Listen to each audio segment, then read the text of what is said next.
నమస్తే, welcome to real TV Telugu. నేను మీ Venkata Gannavaram. Button నొక్కితే ఓట్లు పడవా? 2029 అసలు మైండ్ గేమ్ ఇదే.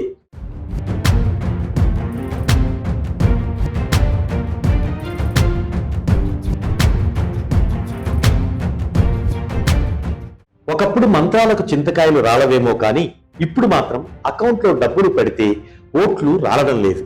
అవును, మీరు వింటున్నది అక్షరాల నిజం. ఎన్నికల ముందు తాయిలాలు ఇద్దాం, అకౌంట్లో డబ్బులు వేద్దాం, జనాలు కళ్ళు మూసుకొని ఓట్లు గుద్దేస్తారు అనుకునే రాజకీయ ఉద్దండులకు నేటి ఓటర్లు దిమ్మ తిరిగే షాకులు ఇస్తున్నారు. జనాల నాడి పట్టుకోవడంలో రాజకీయ చాణక్యులు సైతం ఫెయిల్ అవుతూ ఉన్నారు. అసలు ఓటర్ల మైండ్లో ఏముంది? ఓట్లు ఎందుకు రివర్స్ అవుతున్నాయి? ఏపీలో 2029 నాటికి జరగబోయే అతిపెద్ద పొలిటికల్ మైండ్ గేమ్ ఏంటి? స్కిప్ చేయకుండా ఈ వీడియో పూర్తిగా చూడండి. లాజిక్స్ తో సహా మాట్లాడుకుందాం.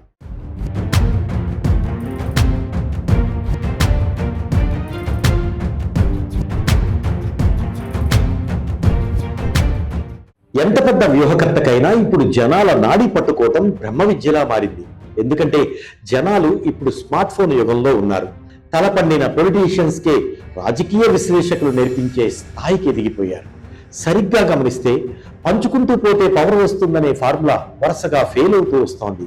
ఉదాహరణకు 2019లో ఎన్నికల ముందు చంద్రబాబు పసుపు కుంకుమ పేరుతో భారీగా నిధులిచ్చారు. కానీ రిజల్ట్ ఏమైంది?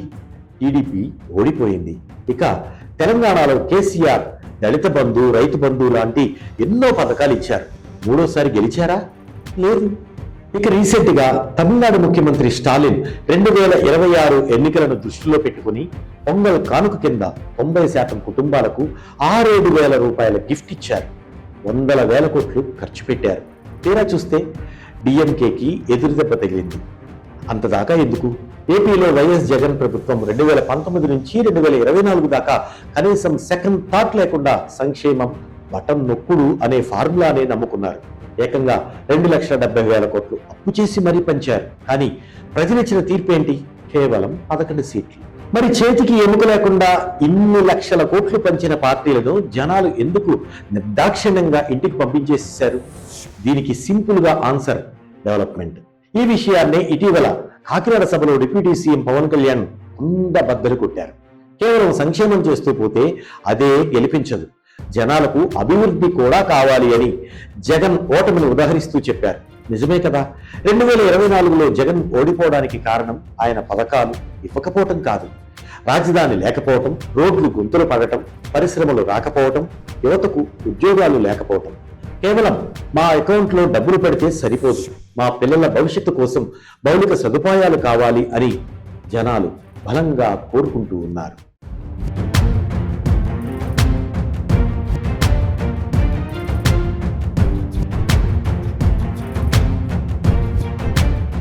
ప్రజల ఈ సైకాలజీని ఎన్డీఏ కూటమి ప్రభుత్వం పక్కాగా క్యాచ్ చేసింది. 2024లో సూపర్ 6 హామీలు ఇచ్చినా అవి మాత్రమే తమను గెలిపించలేదని వారికి తెలుసు. అందుకే ఇప్పుడు రూట్ మార్చారు.